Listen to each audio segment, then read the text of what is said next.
Hey everyone! In this video, I'm going to show you how to add audio to your website on Wix Studio so you can share your podcasts, background music, or software tutorial voiceovers with your viewers in 2026.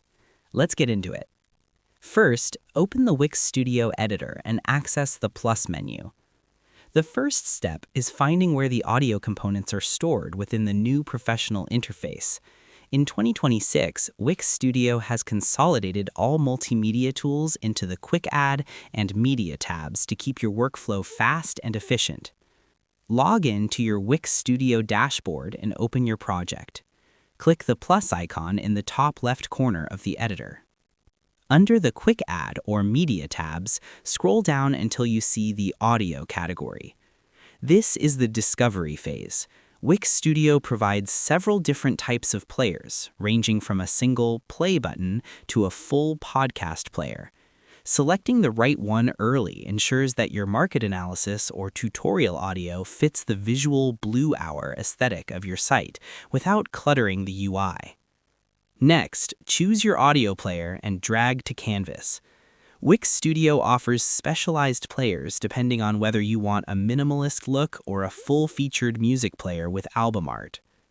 Browse the available styles such as the Mini Player, Audio Player, or Wix Music, and click and drag your chosen player onto a specific section or container on your page.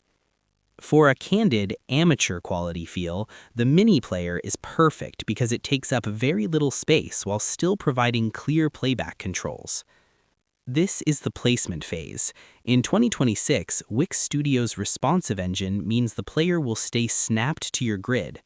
By dragging it into a container now, you ensure the audio controls remain perfectly aligned with your text and images when viewed on a desktop PC or a mobile device.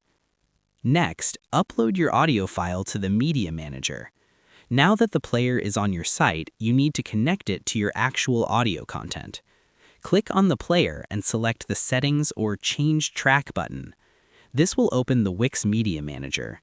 Click Upload Media and select your MP3 or WAV file from your computer. Once the upload is finished, select the file and click Add to Page. And that's pretty much it. To add audio in 2026, go to the plus menu in Wix Studio and drag an audio player onto your page. Use the Media Manager to upload your MP3 file and then use the Inspector panel to customize the design and playback settings. I hope this helped you out, and I see you in the next one.